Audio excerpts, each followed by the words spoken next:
कहानी के शुरुआत में हमें नाकोशी नाम के एक आदमी को दिखाया जाता है। नाकोशी अपनी याददाश्त भूल चुका था, उसे पुराना कुछ भी याद नहीं था। ना तो उसके पास कोई घर था और ना ही कोई जॉब थी। वो अपनी कार के अंदर ही गुजारा किया करता था। उसकी कार ही उसका घर था और फुटपाथ पर रहने वाले लोगों से उसकी दोस्ती थी। नाकोशी के पास एक क्रेडिट कार्ड भी था और वो हमेशा अच्छा ही खाना खाता था। एक रात नाकोशी अपनी कार में बैठा हुआ होता है और तभी उसके पास एक ईटो नाम का आदमी आता है। ईटो उससे बोलता है कि उसे पता है नाकोशी अपनी याददाश्त भूल चुका है और वो ऐसे ही एक इंसान की तलाश में है जो अपना पुराना अतीत भूल चुका हो। ईटो उससे बताता है कि वो उसके ऊपर एक एक्सपेरिमेंट करना चाहता है। उस एक्सपेरिमेंट के अंदर वो उसके माथे पर बिल्कुल बीचों बीच एक छेद करेगा जिससे उसे सुपर पावर्स मिल जाएंगी और वो दूसरे लोगों के मन की बातों को जान पाएगा। लेकिन नाकोशी को उसकी बातें सुनकर वो कोई सन की इंसान लगता है, इसीलिए ईटो उसे पैसों का लालच देता है। लेकिन नाकोशी अपना क्रेडिट कार्ड दिखाकर उसे बताता है कि उसके पास पैसों की कोई भी कमी नहीं है। फिर ईटो बोलता है कि ऐसा करने से उसकी याददाश्त भी वापस आ जाएगी। लेकिन नाकोशी को उसकी किसी भी बात पर यकीन नहीं होता, जिसके बाद ईटो वहां से चला जाता है। अगली सुबह नाकोशी से मिलने के लिए ईटो दोबारा आता है। ईटो उससे बोलता है कि मुझे तुम्हारी जिंदगी के सिर्फ 7 दिन चाहिए और 7 दिन बाद तुम अपनी जिंदगी के जीने का मकसद जान जाओगे। नाकोशी अपनी जिंदगी से वैसे भी परेशान हो चुका था, ना तो उसे पुराना कुछ याद था और ना ही उसे पता था कि उसे आगे क्या करना है। जिसके बाद वो ईटो की बात मान जाता है और उसके साथ उसकी लैब पर पहुंच जाता है। उस लैब की दीवारों पर चारों साइड फोटो चिपके हुए थे और उन फोटो के अंदर जितने भी लोग थे उनके माथों पर छेद हो रखे थे। लेकिन आज तक ईटो का वो एक्सपेरिमेंट सफल नहीं हुआ था। अब ईटो नाकोशी को बेड पर लिटा देता है और वो उसके माथे में छेद करने वाला था। वो नाकोशी को बताता है कि उसके दिमाग में छेद करने से उसका ब्लड सर्कुलेशन बढ़ जाएगा, जिससे उसका सिक्स्थ सेंस भी बढ़ जाएगा। फिर उसका दिमाग नॉर्मल लोगों के दिमाग के कंपैरिजन में बहुत तेज चलने लगेगा। अब ईटो नाकोशी के दिमाग में एक ड्रिल मशीन की मदद से छेद करता है। सीन शिफ्ट होता है और अगली सुबह जब नाकोशी की आंख खुलती है तो वो अपनी कार के अंदर था। नाकोशी को अपनी कार के अंदर एक लिफाफा मिलता है जिसके अंदर ईटो ने उसके लिए काफी सारे पैसे छोड़े थे और उसमें एक नोट भी छोड़ा था जिसमें ईटो ने उसे आज रात डिनर पर बुलाया है। रात को नाकोशी ईटो से मिलने के लिए होटल पे जाता है, जहाँ ईटो उसके एक्सपेरिमेंट को चेक करने के लिए नाकोशी के सामने काफी सारे ताश के पत्ते रखता है। वो उन ताश के पत्तों को उल्टा कर देता है। उन ताश के पत्तों पर काफी सारे सिंबल बने हुए थे। ईटो उससे बोलता है जिन पत्तों पर स्टार बना हुआ है वही पत्ते उसे उठाने हैं। नाकोशी उन पत्तों को उठाने के लिए जाता है, लेकिन तभी ईटो उसे रोक देता है। वो उससे बोलता है कि अपनी राइट साइड की आंख पर हाथ रख लो और सिर्फ लेफ्ट साइड की आंख से ही देखने की कोशिश करो। नाकोशी अपनी सीधी आंख पर हाथ रखता है और उल्टी साइड से देखने की कोशिश करता है और तभी उसका सिक्स्थ सेंस चालू हो जाता है। वो जितने भी पत्ते उठाता है सभी पे स्टार बना हुआ था। नाकोशी को कुछ भी समझ नहीं आता। वो अपने घर की तरफ जाने लगता है, लेकिन तभी रास्ते में धूल उड़कर उसकी सीधी आंख में चली जाती है। वो अपनी आंख को मलने के लिए अपने हाथ को अपनी सीधी आंख पर रखता है और तभी उसे दुनिया अलग तरीके से दिखने लगती है।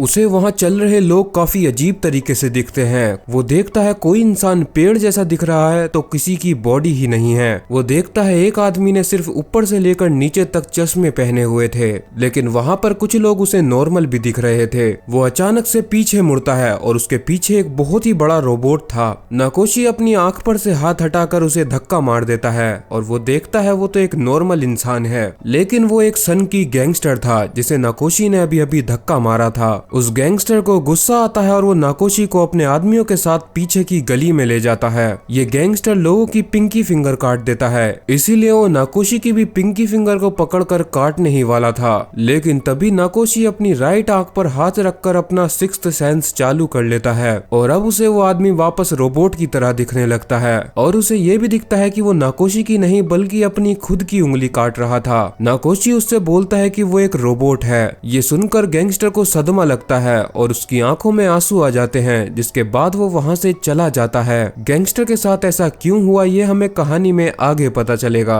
अब नाकोशी ईटो से मिलने के लिए जाता है और रोड पर हुई सारी घटनाओं के बारे में वो ईटो को बताता है। वो ईतो को लोगों की ड्राइंग बनाकर दिखाता है कि उसे इंसान कैसे दिख रहे हैं। ये देखकर ईतो की खुशी का ठिकाना नहीं था, क्योंकि वो समझ चुका था कि ईतो का एक्सपेरिमेंट सक्सेसफुल हो चुका था। अब ईतो नाकोशी से बोलता है कि तुम अपनी राइट आंख पर हाथ रखकर मुझे देखने की कोशिश करो और बताओ मैं कैसा दिखता हूँ। नाकोशी जब ऐसा करता है तो उसे ईतो दिखता ही नहीं। ये बात सुनकर ईतो थोड़ा सा दुखी हो जाता है। ईतो उसे बताता है इसे विज्ञान की भाषा में होम्योन्कुलिस बोलते हैं, यानी ऐसे इंसान जो अपनी लाइफ से जूझ रहे हैं, जिनके साथ अतीत में कुछ बुरा हुआ होता है। ऐसे इंसान उन घटनाओं को किसी को नहीं बता पाते और उन घटनाओं को अपने दिल के अंदर रखते हैं, यानी कि इंसान के अंदर का वो छुपा हुआ इंसान जिसे वो पूरी दुनिया से हमेशा छुपा कर रखता है। जैसे किसी भी इंसान के अतीत में कुछ बुरा हुआ होता है, वो उस चीज को ना तो किसी से बता पाता है और ना ही खत्म कर पाता है, जिसकी वजह से उसके अंदर एक और इंसान पैदा हो जाता है। आसान भाषा में जैसे हमारे साथ कभी कोई बचपन में बुरी चीज हुई होती है, जिस चीज को ना तो हम किसी को बता सकते हैं और ना ही उस चीज को भूला जा रहा है, तो ऐसे में हम उस चीज को अपने दिल के अंदर छुपा कर रखते हैं और वो चीज सिर्फ हमें पता होती है। हम अंदर से दुखी हैं, लेकिन बाहर लोगों को हमें खुश दिखाना होता है। और इस एक्सपेरिमेंट के बाद से नाकोशी को ऐसी सुपर पावर्स मिल गई हैं, जिससे वो दूसरे लोगों के अंदर का इंसान देख सकता है। इस एक्सपेरिमेंट को और ज्यादा टेस्ट करने के लिए ईतो नाकोशी को एक एडल्ट जगह पर लेकर जाता है, जहाँ पर वो नाकोशी को काफी सारी लड़कियां दिखाता है और वो उससे पूछता है कि कौन सी लड़की उसे अजीब सी दिखाई दे रही है। तभी नाकोशी उसे बताता है कि उसे एक लड़की सैंड जैसी दिख रही है। जिसके बाद ईतो उस लड़की से मिलने के लिए जाता है और वो नाकोशी को दूर ही बैठा देता है। अब नाकोशी दूर बैठकर अपनी आंख पर हाथ रखकर उन दोनों को देखता है। उसे वो लड़की सैंड की बनी हुई दिखाई देती है और इस बार उसे ईटो गायब नहीं दिखता, बल्कि उसे ईटो इस बार पानी का बना हुआ दिखता है। अब वो लड़की वहाँ से चली जाती है, लेकिन इस बीच ईतो ने उस लड़की का फोन चुरा लिया था ताकि नाकोशी पता लगा पाए कि उस लड़की का ट्रोमा क्या है। रात को नाकोशी उस लड़की का फोन चेक करता है। वो देखता है उसके फोन पर उसकी मॉम के काफी सारे मैसेज आ रखे थे, जिनके अंदर उसकी मॉम उस लड़की की बुराई कर रही थी और उन मैसेजेस से पता लग रहा था कि उस लड़की की मॉम बहुत ज्यादा स्ट्रिक्ट है। अब नाकोशी उसकी इंस्टाग्राम चेक करता है, जिसके अंदर उसे उस लड़की की 2 आईडी मिलती हैं। एक आईडी के अंदर वो एक नॉर्मल स्कूल गर्ल थी और दूसरी आईडी के अंदर उसकी हकीकत छुपी हुई थी। इस आईडी के अंदर से पता लगता है उस लड़की की काफी सारी सेक्सुअल डिजायर्स थी, जिनको वो पूरा करना चाहती थी। लेकिन इतने में ही वहां पर उस रात वाले गैंगस्टर के आदमी आ जाते हैं और वो नाकोशी को उठाकर अपने साथ ले जाते हैं। अब गैंगस्टर नाकोशी से पूछता है कि बताओ तुमने उस रात क्या देखा, जिस पर नाकोशी उससे बताता है कि वो रोबोट जैसा दिख रहा है। ये सुनकर उस गैंगस्टर को गुस्सा आ जाता है और वो नाकोशी को मारने ही वाला था, लेकिन तभी वो रोबोट खुल जाता है और उसके अंदर एक बच्चा बैठा हुआ था। नाकोशी उस गैंगस्टर को ये सारी बात बताता है। तभी गैंगस्टर को रोना आ जाता है। वो नाकोशी को अपने बचपन में हुई घटना के बारे में बताता है। बचपन में अपने दोस्त के साथ खेलते हुए उसके दोस्त को एक रोबोट मिला था। गैंगस्टर अपने दोस्त से उस रोबोट को मांगता है, लेकिन उसका दोस्त उस रोबोट को नहीं देता, जिस पर वो उससे वो रोबोट छीनने लगता है। इसके चलते धोखे से उसके दोस्त की पिंकी फिंगर कट जाती है। अब क्योंकि वो बहुत छोटा था तो उसे समझ नहीं आता और वो अपने दोस्त को ऐसे ही तड़पते हुए छोड़कर चला जाता है और इसी बात का गिल्ट उसे आज तक था। नाकोशी उसका ट्रॉमा दूर करने के लिए उससे अपने दोस्त से माफी मांगने के लिए बोलता है। गैंगस्टर चिल्लाकर अपने दोस्त से माफी मांगता है, जिसके बाद वो अपने गिल्ट को दूर करने के लिए नाकोशी के सामने ही अपनी पिंकी फिंगर काट देता है। अब नाकोशी दोबारा से अपनी आंख बंद करके उस गैंगस्टर को देखता है और इस बार वो उसे बिल्कुल नॉर्मल इंसान दिखाई देता है। अब नाकोशी अपनी कार के अंदर जाकर बैठ जाता है और उस लड़की के फोन को दोबारा से चेक करने लगता है। तभी वहाँ पर वो लड़की आ जाती है जो कि अपना फोन लेने के लिए आई थी। नाकोशी अपनी आंख पर हाथ रखकर उस लड़की का होम्योकुलिस चेक करता है और वो देखता है उस लड़की का होम्योकुलिस कोई सैंड नहीं बल्कि छोटे छोटे अल्फाबेट्स हैं। दरअसल में उस लड़की की मॉम उसे बहुत ज्यादा टॉर्चर करती है और उसकी हर चीज पर रोक लगाती है। इसीलिए वो लड़की अपनी मॉम को सबक सिखाने के लिए किसी के साथ सेक्स करना चाहती है। नाकोशी उसके अंदर की आग को देख पा रहा था, इसीलिए वो उस लड़की के साथ होता है और उसके सारे डिजायर्स को पूरा करता है। उस लड़की की फेटिश थी कि वो अपने पैर को काटकर उसका खून चूसती थी। अब नाकोशी ने उस लड़की का भी गिल्ट दूर कर दिया था। वो अपनी आंख पर हाथ रखकर देखता है तो वो उसे एक नॉर्मल लड़की की तरह दिखाई देती है। अगली सुबह जब नाकोशी उठता है तो घबरा जाता है। वो घबरा कर ईतो के पास जाता है क्योंकि नाकोशी ने उस गैंगस्टर का दुख दूर किया था, तो इसी वजह से वो भी आधा रोबोट का बन चुका था और उस लड़की का दुख दूर करने के बाद से नाकोशी का आधा हिस्सा सैंड का बन चुका था, यानी कि उसने उनका दुख दूर करके अपने ऊपर ले लिया था। तभी नाकोशी की नजर अपने आगे बैठी हुई लड़की की ओर जाती है। वो लड़की जैसे ही घूम कर देखती है तो उसका चेहरा बिल्कुल फ्लैट था, लेकिन इतने में ही ईतो वहाँ पर आ जाता है और वो उसे अपने साथ लेकर वहाँ से चला जाता है।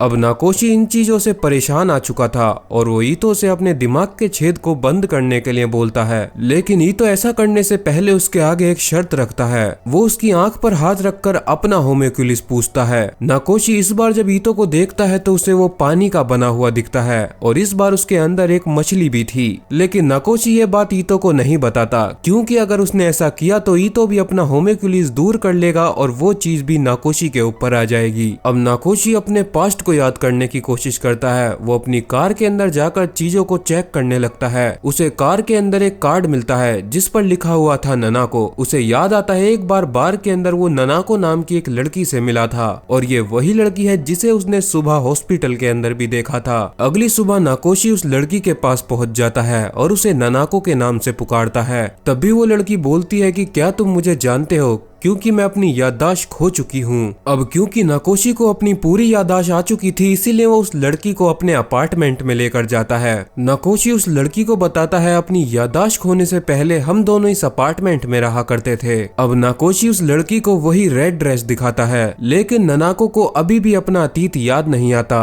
अब वो दोनों काफी करीब आ जाते हैं और रात को वहीं पर सोते हैं। अगली सुबह नाकोशी की आंख खुलती है और उसका ध्यान उस लड़की के माथे पर जाता है। उसके माथे पर भी वैसा ही छेद था। अब नाकोशी समझ जाता है ये सिर्फ ईतो ने किया होगा और वो भागकर ईतो के पास जाता है, लेकिन उसे ईतो उसकी लैब पर नहीं मिलता। तभी नाकोशी के फोन पर ईतो का कॉल आता है। नाकोशी उससे उस लड़की के बारे में पूछता है जिस पर ईतो उसे बताता है कि हाँ उसी ने उसके माथे पर छेद किया था, लेकिन वो एक्सपेरिमेंट उस लड़की के ऊपर कामयाब नहीं हो पाया था। और वो नाकोशी से बोलता है कि तुम्हें तुम्हारा पास्ट याद आ चुका है, तुम्हें ऐसा ही लगता है, लेकिन ये सिर्फ तुम्हारा एक भ्रम है। जिसके बाद वो नाकोशी के अपार्टमेंट के बाहर पहुंच जाता है जहाँ पर उसे वही लड़की मिलती है और वो उस लड़की का नाम चीरो लेकर बुलाता है। ये नाम सुनते ही उस लड़की को अपना पास्ट याद आने लगता है। नाकोशी को अभी तक उसका पास्ट याद नहीं आया था, इसीलिए वो ड्रिल मशीन लेकर अपने माथे में छेद कर लेता है। जिसके बाद वो भागकर अपार्टमेंट पे जाता है और अपनी एक आंख को बंद करके ननाको को देखता है। वो देखता है ननाको बिल्कुल आम लड़की की तरह दिख रही थी, यानी कि उसका जो भी ट्रॉमा था वो उससे आजाद हो चुकी है। दरअसल में उस लड़की को अपना पास्ट याद आ चुका था। वो नाकोशी को बताती है एक रात वो अपने बॉयफ्रेंड के साथ कार में कहीं जा रही थी और तभी उनका किसी बात पर झगड़ा हो जाता है और तभी अचानक से उनके सामने एक लड़की आ जाती है। उस एक्सीडेंट में वो औरत भी मारी जाती है और उसका बॉयफ्रेंड भी मारा जाता है। अब नाकोशी को भी अपना पास्ट याद आ जाता है। दरअसल में वो उस रात बार में किसी और लड़की से मिला था और उसी लड़की से उसे प्यार हो गया था, जिसके बाद उन दोनों ने शादी कर ली थी। लेकिन एक रात उनका भी झगड़ा हो रहा था जिसके चलते वो लड़की रोड की तरफ भागती है और तभी चीरो और चीरो का बॉयफ्रेंड भी उसी कार के अंदर थे। दरअसल में उसी सेम एक्सीडेंट के अंदर चीरो ने अपने बॉयफ्रेंड को खो दिया था और नाकोशी ने अपनी बीबी को खो दिया था। उन दोनों ने सेम एक्सीडेंट के अंदर अपने अपने पार्टनर को खो दिया था, जिसके बाद से वो दोनों ही अपनी याददाश्त भूल गए थे। वहीं नाकोशी के दूसरे कमरे में ईतो बैठा हुआ था और इस बार नाकोशी अपनी आंख पर हाथ रखकर ईतो को उसका होम्योक्यूलिस बता देता है। वो उसे बताता है कि वो उसे पानी जैसा दिखता है और उसके अंदर एक मछली तैर रही है। दरअसल में ईतो का ये बचपन का ट्रॉमा था जो कि उसे अंदर ही अंदर से खाए जा रहा था। ईतो के पिता बचपन में उससे ज्यादा अपनी गोल्ड फिश के साथ टाइम बिताते थे, इसीलिए एक दिन ईतो ने उस जार को तोड़कर गोल्ड फिश को मार डाला था। दरअसल में ईतो बचपन से चाहता था कि लोग उस पर गौर करें, ना कि उसके अलावा किसी और पर। अब ईतो को अपना होम्योक्यूलिस पता चल चुका था।